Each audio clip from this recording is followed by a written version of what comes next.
سڵاوی کامەران حاجی عومەر و تیمی باسی ڕۆشتان لێبێت. ئەم جارە بە دوواداچوون لەسەر کاریگەری بەرزبوونەوەی نرخی دۆلار بەرامبەر بە دیناری عێراقی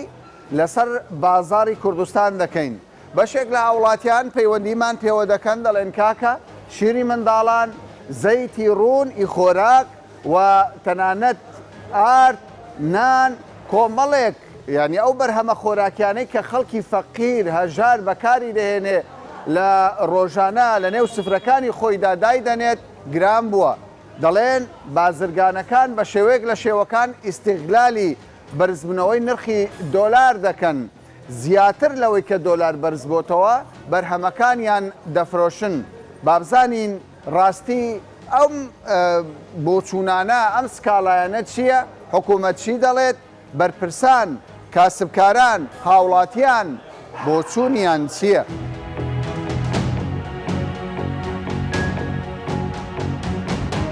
تۆ کاسبکاری؟ بەڵێ.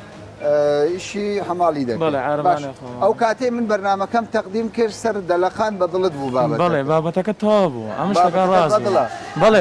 ئەم بۆ خۆم چم برنجی مان دەکڕی بە 15,000 ئەو جارە بۆ 18,000 ڕوونمان دەکڕی بە 1900 کیلۆی 3000 بۆ سەرەیە. عەز دەکەی وەرە دەشت بەمە ئەو سوپەرمارکێتێکە چوشمان. هەمووی گران هەمووی گرانمە. ڕوونم دەکڕی بە 1950 ئێستا بۆ 2200.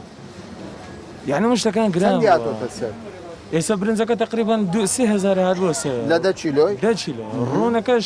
1950 بوو ڕاست بۆ 2200. ینی 500 هاتە کەوای ئیستیغلالە مەسەلەکار دۆلار نییە. هەموویەوەیە ینی کەس بە کەس نییە. ئیستیغلالە. بەڵێ باش ڕۆژانە دەستحەقی خۆت کە بارێک دەگوازیەوە پارەی زیادت هاتۆتە سەر یعنی خستە سەر بڵێ کاکە دۆلار گرامەوە ئەمباری منیش با گرامبی نەخێر هەروەکو پارەی قەدیمە کابرا ئێستا شای دەکڕی پێشتر پارەی دەداینێ بەڵام ئێستا کە بازار نییە پارەکەی کەم کردەوە کەم کردەوە یان کەمتریش بووە کەوایە فەقیر زەرەر دەکات فەقیر مەعانە قڕی بەسەر کرد باشە تۆ گوتت کاکە من قسەم لەسەرەوە بابەتە بەڵێ چی بوو؟ وەڵی وەکو نمونە ئەو شەو چوومە سوپەرمارکێتێک ئەو مەبلەغە ئەشیا ینی مەقسەد چەند جارە دەچم ئەو مەبلەغە ئەشیام دەکڕی دەیکرد 6,000 55,000 دوونێکە گۆی دەکە 150 ڕۆبعکە دەدەمەوە بەڵێ هەمان شت مەقسەد ڕوونی زەیتیە برنجە وەڵی تاکیدم لە سعرەکان نەکردەوە تاکید یەکەمەوە خەمی لێ دەخۆ ئەدیکو ناوی مارکەتەکەش نادەم لەسەر بابەتەشی نووسرابوو بابرێنەوە 1000 دینار کەچی بردمە کاشر گوتم زانەوە بە 1000 نارێ گوت نە بە 2000 نایە گوت بە 2000 ناتان لەدایە گوت وەڵی سعر دەقە دەگۆڕێ ئێگوم سعر دەقە دەگۆڕێ دەبی ئەم گۆشت بگۆڕ ینی فێڵ لەوەش دەکەن ئارێ وەڵام ئەم بەچاوی خۆم دیتم ئەو شەو یەکێک لەو کاڵا و بەرهەم و خواردنانەی کە هاوڵاتیان پەیوەندیان پێوە کردین گران بووە نرخی ماسیە. ماسی بەرهەمێکی ناوەخۆی هەندێک جاریش لە دەرەوە دێ لە ئێران دێ بەڵام تاوەکو ئێستا نازاندرێ ماسی بۆ شێوەندە گران بووە کاکە ماندوو نەبی برای گەورە بڕێزی ماسی لە کەیەکەوە گران بووە بەخۆی ماسی تقریبان 20 مانگێک دەبی مانگە مەسەلە چییە؟ مەسەلەی داهاتەکەی ناتنەوە عێراق نا کوردستان نایێنن؟ نا خۆمانە نایێن خەڵک لێ ناگڕێ بێت لەبەرەوە نەخۆشە و شتێ بنەوە بەردەی لە ئێرانەوە دێ؟ لە تورکیا دێ لە ئێران دێ لە تورکیا لە ئێران لە تورکیا دێ لە ئێرانش دێ یعنی کەم بووە؟ کەم بووە باشە ماسی خۆمانە نییە؟ با ماسی خۆمان هەیە خۆمانە هەیە بەشمان ناکە؟ باوی خۆمان بەشمان دەکەوە خۆشتریشە لای وڵاتت لە دەرێ ئەدی باشە بۆ ئەوەندە گران بووە بەشمان بکە و خۆشتریش گران بووە پێشتر کە ئێرانی داهات بە 3 ڕبع بوو بە 3.5 بوو بە جوملا بەچار دەمانداوە تێگەشت ئێستا بە 4.5 چیلۆی چلێ بە 4 ئەوە کار بە داقوقا داقوقەمە ئەوەی دەبینی دەرێ داقوق مەسەلە چییە داقوق؟ ناوە نییە ئەکسەرەتی 180 ڕاز ناکە ڕاز ناکە ئێستا 4.5 خەڵک دەتوانێت بکڕێیان دەکری بە 4 دەکری ینی هێشتاش خەڵک دەتوانێت بکڕێ بە 4.5 ئیمکانێت هەیە چارەسەر چی دەبی بۆی نرخەکە دابەزی؟ چارەسەرەوەیە کە داهاتەکە مەقسە بێتن زۆر بیتن دێتە خۆیگا بدرێ باشەیان نا تاوان باشترە لە هاتن بەس ئەمە خەڵکی زۆرمان هەبوو بە خێوکەنی ماسی بوو حەوزیان هەبوو چوزانم ماسییان بە خێو دەکرد ئێستاوانە زەرەر دەکەن یان قازانز دەکەن ئێستا قازانز دەکەن دایە تو دەڵێ شت زۆر گران بووە؟ ئارێوڵا گران بووە چ گران بووە بەلای تو؟ لۆ تو چ گرینگە؟ هەموو شتە گران بووە برنجە ئاردە شەکرە ڕوونە ئەوانە زوریاتە بەس ئەوانە پرتەقار ئەوە کەمالیاتە بخۆی نەخۆی تاسیری ناکەم. یعنی تۆ دەڵێ با ئار گران نەبی سەمون گران نەبی ڕوون گران نەبی باشە پێشتر ڕوونت بە چەند دەکڕێت و بۆ خوای ڕوون پێشتر دەمان کڕی بە سندوقی زەیتی بە 25,000 ئێستا بە چەندە؟ ئێستا وڵات ئێستا چووەت 32 بەکەی باشە لە هەموو شوێنێک یەک سەرە یان گۆڕ گۆڕا ئەدی نالێم لە هەندێک جێ بە 31 لە هەندێک جێ بە 32 بە 33 حتا 35 باشە دڵنیای ئەو زەیدە چی باشە؟ وڵای ئەو خۆیان و زەمیریان.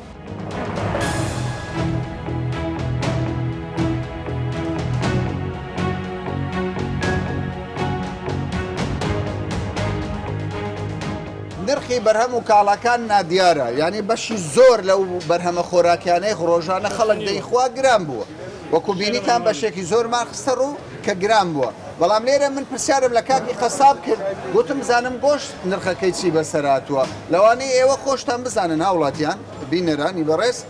بابزانین کاکی قەساب سەرێ کاکە ماندوو نەبی نرخەکە چی بەسەرا خۆت نزیکەی تۆ باشتر دەبێکەمێ نەخەرۆچ خۆیت گۆڕانکای لەسەر ناتوە هیچ بەچەند بوو پێشتر پێشان هەر نەرمە بە 13 و ئێستاش نەرمە بە 13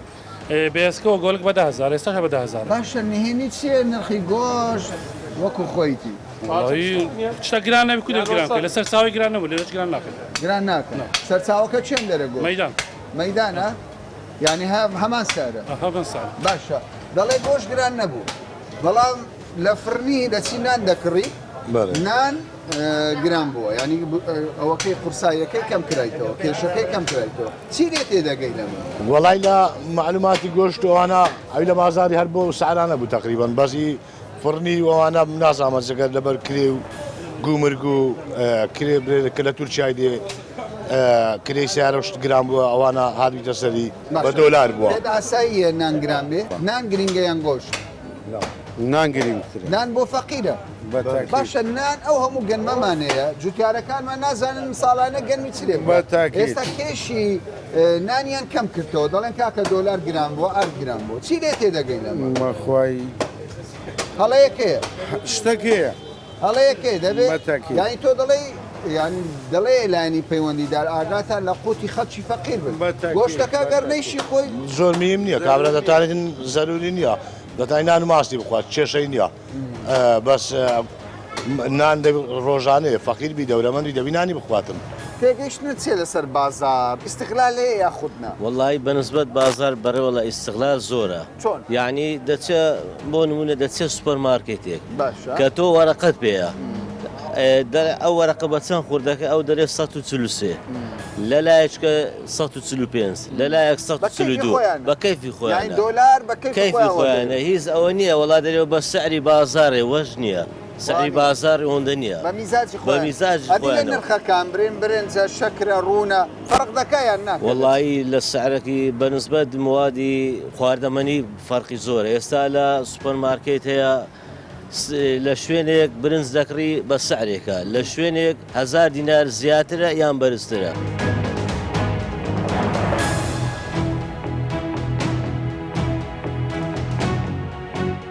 پێم بڵێ سەبارەت بە بەو گۆڕانکاری لە بازار دروست بووە ینی هەموو شتەکان وەکو خۆی زیاد بووە یان هەندێک جار استقلال هەیە بە قورئان زیاد بۆ استقلالی شەیە بەڕاستی زۆریشی زۆر چت گران بووە یعنی تو مەسەلا ئەوڕۆ دۆلار گران بووە کابرا ئەو ئەشیای هینایە ینی قەدیم هینایەتی هەر هەی بووە ئەی لۆس بێنێ فەوری گران دەکەێت تاز ئەوە هینایە ئەوەی سافە ئەوەکانی تر گران کە شتێک دەکڕی لێک دەدەیتەوە چەند دۆلار دەوەستی یانی هیچ سەر ناوەڵا بە کەیف خۆیتیان دەرێت ئەوەنە سەنتە و نازم ئەوەندە سو یعنی ئێستا بەسی ترسکاکە ئێستا معاملەکانی بلۆک بێ لەسە بلۆک بەخۆمان دروست دەکەین لێکوانێ وەنیا خۆمان دەچەکەنی یعنی ئەوە نیبێت لە تورکیا دێ لە ئێران دەچەکەنی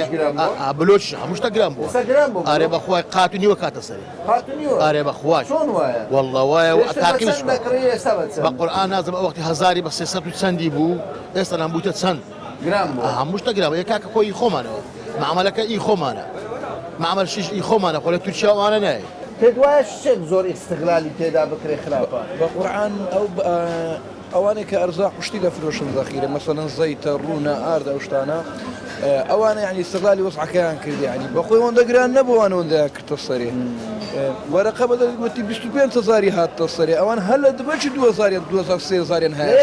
لە یەک دبەی 2003 مەسەلەن بێتە سەر دوێنیان کارتۆنێک 3,000 بێتە سەرێ چ معنای هەیە کەوای استقلالێکی باشی زۆر بە باشیش دەکەن یعنی پێم عەنتیکەیە مەقسەد ئێستا ئەوەی گران نەبوو بەس مەسەلەن تەماتەیە ئەو ڕسقی ڕۆژانە ئەوانە باشن یعنی لە سعری خۆی مایاگەنە نەئیشێ نەکارێ باشە بەس تۆ پێم بڵێ یعنی ئێستا چاودێری بازرگانی دەڵێ کاکە سکاڵا بکە بە هاوڵاتی ئێوە بۆ سکاڵا ناکەن لە چه سکاڵی بکەین لە چاودێری بازرگانی لە قایل قامیە لەوان بەخۆیان دیارە هیچ ناخۆنەوە زەخینە شتی ناخۆن ئێوە نازان نەشتانە لەمە زیات سرف دەکەن خۆگە بۆی بیتنەوە هەتا ئەم بەسەیتە چ سرف دەکەم لەوانێ ئەوان سێ کارتۆن سەیتی سرف بکەن خۆ ئەوان باشتر دەزانن گران بۆیان هەرزان بووە ئەوان لە پێش چاوی کاملەی دەستنە هەندە شوێنان و تەواو فقط ئەوەندەیە یعنی بەس عەرزە عەرزە کەوتە لە تەلەڤیزیۆنی ئەگەنا باقی ئەوان دەڵێن ڕۆژانە دەڕۆن ڕۆژانی ئەدی لە ڕۆژان لێرە نایانبینم ئەو هەموو دوکانە هەیە چتی وایە مەزمع جێگایە کەوتەوە بڕێەوە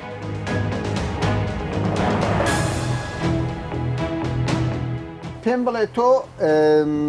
یعنی شتی کاڵای ماڵان دەفرۆشی چوزانم دەیان جۆرە بەرهەمت هەیە سەرەکان چی بەسەر هاتیە؟ سعرەکان هەمووی گۆڕانکاری بەسەرداهاتوە بەهۆی بەرزبوونەوەی نرخی دۆلار پێشترێکە ئێمە من لە یەک لە باری خۆم تقریبان 50 ڕقم لە سعری دۆلار زەرەر کردووە چۆن؟ پێشترێکە بە دۆلار کڕیمەوە بە 125 ئەسێڤم کردووە ئەشیاکەشم بە دینار فرۆشتووە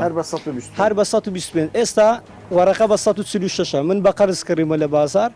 ئەمن دۆلار قەرزارم بە هەر چەند بیدەی بچم دۆلار بدەمە وەرەقەشم بە 146,000 کڕیەوە ئەم چەقۆ پێشتر بە چەند بوو؟ ئەم چەقۆ پێشتر دەرزەنی بە 8,000 و 12 دانە بەڵێ ئێستا 12 دانە بە 11,000 بەڵێ باشە ئەگەر حیسابێک بکەین چۆنێک دەدەیتەوە بزانین 8,000 لەسەر 125 دەکات چەند باشە؟ کاکامەران ئەو چەقۆی پێشتر ئێمە بە 6 دلار دەمانهێنا 125 مان دەکرد دەیکرد 7,500 باش ئێستا ئێمە بە 8,000 دەمان فرۆشت باش 500 قازان 500 بەڵێ لە سێ چەقۆ 500 لە 12 چەقۆ ئیمە جملەیە لەبەرەوەی ئیمە جملێ باشە لە 12 چەقۆ ئێستا بە چەندە؟ ئێستا حینێن بە 6 دلارە دەبی بە 146 لێدەین وەرەقە بە 146 9,000 لە سەرمان دەکەوێتن 9,000 بەبێ مەسرف مەسرفاتیش دەخواتن تقریبای 500 دینار 1000 دینار دەخوات 10,000 ئێمەش دەبی بە 11,000 بیفرۆشین بە 11,000 بەڵێ 10,000 یعنی پێشتر بە چەند بوو؟ پێشتر بە 8,000 بوو ئێستا بە 10,000 11,000 ئەگەر ینی لە شوێنی تر بە 12 بوو بە 13 بوو کەوایەوە دەچێتە چارچەوەی ئیستیغلال ئەوە دەچێتە چارچەوەی ئیستیغلال هەیە خەڵکێک بەو شێوە بفرۆشی برێت دۆلار گران بۆ شتەکانش گران زۆر کەس هەیە لە بازار مەسەلەن ئەشیای بە سعری قەدیم کڕیوە بە نەقد کڕیویەتی بە 125 لەگە بەرزبوونەوەی نرخی دۆلار عینەن کاڵاکانی هەموو بە گران فرۆشتووە.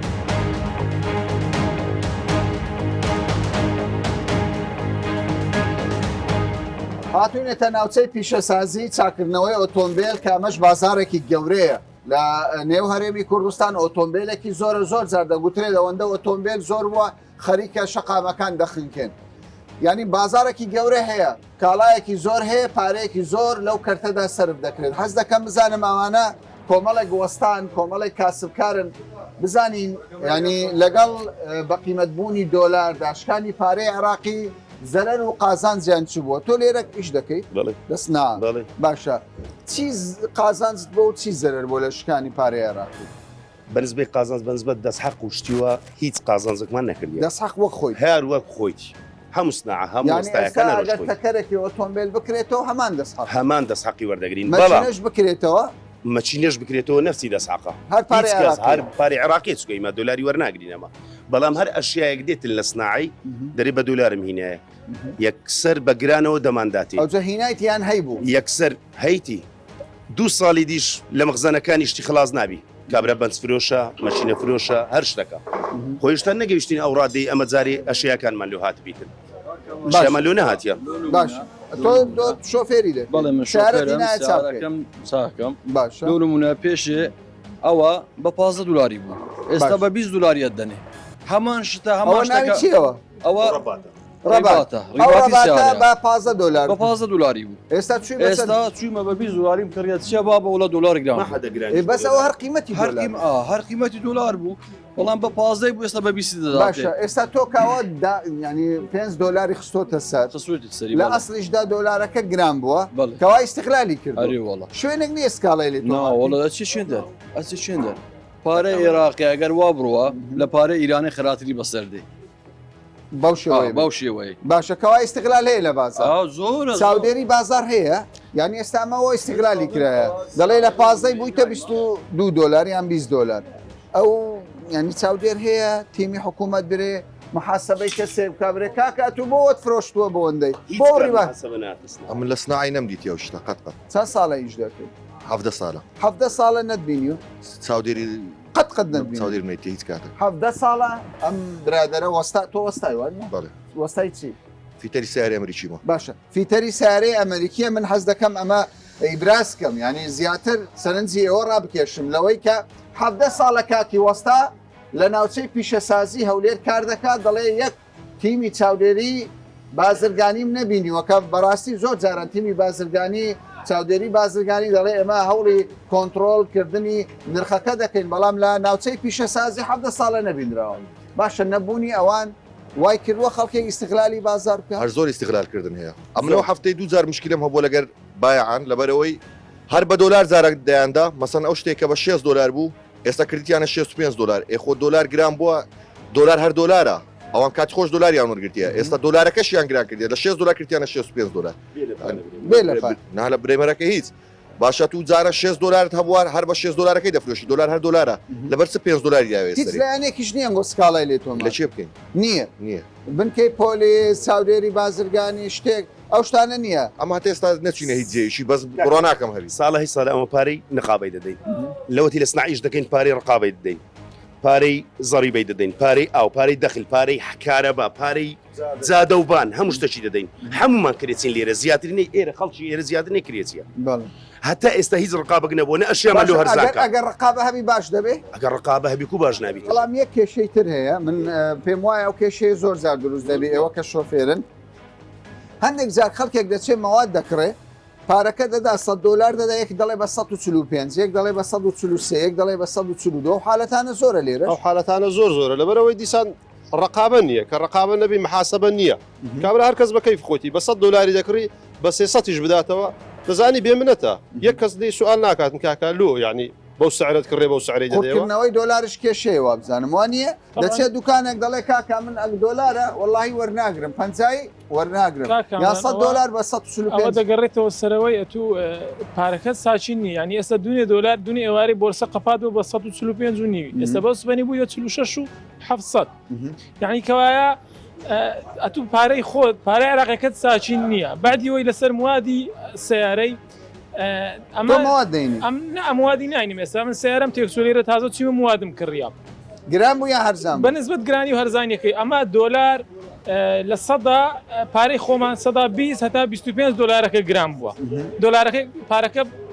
دابەزیە سەدا 25 بەڵام ئەشیایەکە بە نمونە تازە من چویمە جێشی واترپەن بیلە بۆ سیارەکەی خۆم بکڕم لە جێکی گۆیتی 120 دلار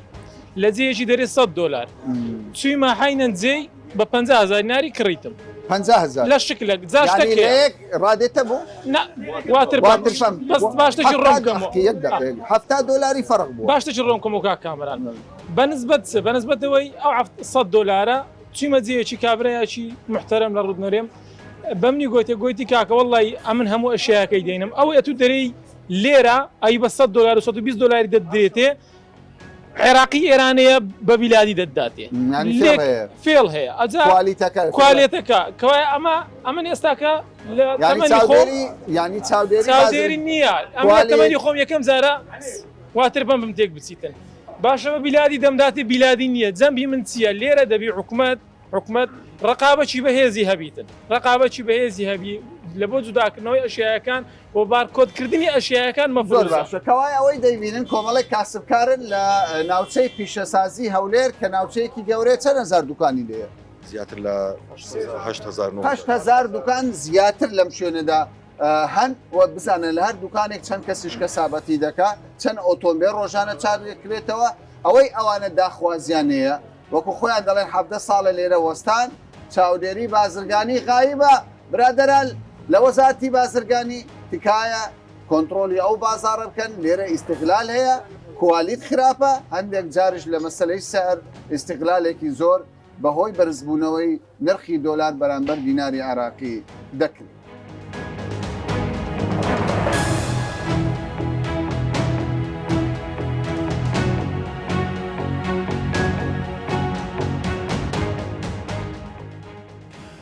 حکوومەتی هەرێمی کوردستان سیاسەتێکی هەیە باس دەوە دەکات دەڵێ بازار ئازادە بەڵام ئەو ئازادەی دەبینین ئێستا خەڵکێکی زۆر ئیستیغلال دەکات شیری منداڵان زەیتی ڕوون چوزانم تەنانەت مەسلەی ئارد خۆراک نان زۆربەی شتەکان کاک نەبەست هەولێر پایتەختە دەبینین هاوڵاتی گلەیی دەکات دەڵێ تەسعیر دانەدراوە نرخەکان یەکسان نییە ئێوە لە چێوەیە هەموو کێشە بەخۆی پێناسەی بازاری ئازادوانی هەر کەسە بە هەوەستی خۆی شت بفرۆشێ و نرخدا بنێ ڕاستە چێبڕچێ هەیە ئەوەی هەیە چێبڕچێ نەک بازاری ئازاد لە نێوان بازرگانەکان بازرگان دەچن کاڵا شتومە خۆراک کە هاوردە دەکەن 1995 پێداویستەکانی ئێمە شەمووی هاوردە کراوە ئێستا گەر سەردانێکی ئالوەی سەوزە و میوەی هەولێر بکەین دەبینێن 105 کەمتر بەروبوومەکان خۆماڵی ئەوی تر هەمووی لە وڵاتانی دەوروبەر و لە وڵاتانی تریش هاوردەکراوە و هاتووە باشە بەڵام کاک نەبەس ببوورە یعنی ئێستا تۆ دەچێ فڕنی چنان چ سەمون کێشەکەی کەمتر بووە کاکە گەنمێکی زۆرمان هەیە ئاردێکی زۆرمان هەیە ئەمە بۆ کێشی کەم بۆتەوە بەخۆی ئەمە دەبی لیژنەکانی چاودێری بازرگانی لیژنەکانی قایمێت چاودێری بازار بکەن یەک لە ڕووی کوالێتیەوە پاکوخاوێنی نرخەوە لە ڕووی نرخ کە باز دەکەم ناتوانێت نرخ لەسەر هیچ شتێک دابنێ لەبەرەوەی هیچ شتێکمان ئێمە دامی حکومی هەبیتن باسی فڕنەکانت کرد پێشووتر هەر فڕنەک ماگانە 4000 لتر نەوتی سپی وەردەگر وەکو دامەک ئەو کات دەتوانی کێشەکەی پێ کۆنتترۆل بکەی نرخەکەی پێ کۆنتترۆل بکەی بەڵام ئێستا ئەو دامە نمایە ئەو پێداویستیانەی کە پێویستی پێبوو بۆی دابینکەی دابین ناکرێت چێلگەکانی بەخێوکردنی مریشک پێشتر لە جۆرەها دەرمانیان پێدەدرا نەوتیان پێدەدرا گازوایلیان پێدەدرا بەڵام ئێستا ئەو دامانە نمایە پێکوتیان پێدەدرا ئێستا ئەو شتانە نمایە ئەو وا دەکاتن کەوا نرخەکان جیاوازی هەبی لە شوێنێک بۆ شوێنێکی تر ڕاستە ئەرچی ئێمە ئەوەیە بەرگری لە مافی هاوڵاتی بکەین ڕێگە نەدەین کە ئیستیغلال هەبی بەڵام دەبی بەرگری لە مافی ئەو کەسانش بکەین چ بازرگان بی خاوەنی پرۆژە بی خاوەنی چێلگەوی بەو مەرجەی ئیستیغلال نەکاتن لەبەر ئەوەی ئەگەر ئێمەگە دامەچی ئەوەی لە توانامان دابی بۆیان نەکەین احتیمال ئەوانش ناتوانن کاس بکەن بۆ نمونە بازرگانەکانی خۆراک ئەگەر ئێستا دۆلار خۆتان ئەگەدارن ڕێژەکەی بە 120 زیاتریش بەرز بوویتەوە بەڵام ئێمە ناکرێ بچین جەخت لەسەرەوەی بکەنەوە نابی نرخی کالا و شتومەکەکان خۆراک بەرزکاتەوە لەبەر ئەوەی ئەوانیش پێویستیان بەو پارێ و کە بینێرن و بێنەوە جێگای و کۆگاکان بەتاڵ نەبی باشە کاک نەبەست خەڵک گلەی لەسەر ئەوە نییە نرخی دۆلار قیمەتی زیاد بووە بەڵام لێرەدا ینی ئیستیغلال هەیە ئیستیغلال بەرهەمی خۆمانەیە گران دەبێت چیمەنتۆیە گران بووە شیشە گران بووە بلۆکە گران بووە شیرە گران بووە چوزانم ئەوەی لە دەرەوە دێ گران بووە ئەوەی لە ناوەخۆش دروست دەبێت گران بووە خەڵک دەڵێت چی دەڵێ قایم قامیت لێپرسینەوە لە دەتوانێت لەگەڵ هاوڵاتیان و کاسبکاران بکە بەڵام گلەی زۆریان لە چاودێری بازرگانیە بەڕاست کێشەکە لە حد دەرچۆ کە کۆنتترۆل لە دەستەوە نەبی یان دەبێت چارەسەر بدۆزرێتەوە بابەتەکە لە ژێر کۆنتترۆل دەرنەچوە لیژنەکان بەردەوامن ئێمە ئێستا ئەگەر بتەوێت داتاکانیشت نیشان بدەین ئێمە چەندین شوێن سزا دراوە ئێمە هەر ئەوڕۆ 6 شوێن سزا دراوە کە پێبژاردنمان بۆکردنە بەهۆی ئەوەی کە پابند نەبووینە بە ڕێنماییەکانی لیژنەی چاودێریکردنی بازار لە قایمقامێت ڕۆژانە سزادان هەیە ڕۆژانە داخستنی شوێنەکانیش هەیە ئەوەی بەڵام پێویستە هەموو لایەنەکان بە یەک ڕۆح وەکو پێویست کار بکەن لە هەموو شوێنەکانیش ئێمە احتیمال ئەگەر سەیری ناو هەولێر بکەین ئەو قەرەباڵغێەوە ئەو لۆدەی لەسەر هەولێر هەیە جیاوازی لەگەڵ شوێنێکی تر ناو شاری هەولێر جیاوازیە لەگەڵ شارەکانی تری کوردستانیش بۆیە پێویستە دامی زیاتری ئەو لیژنانە بکرێتن.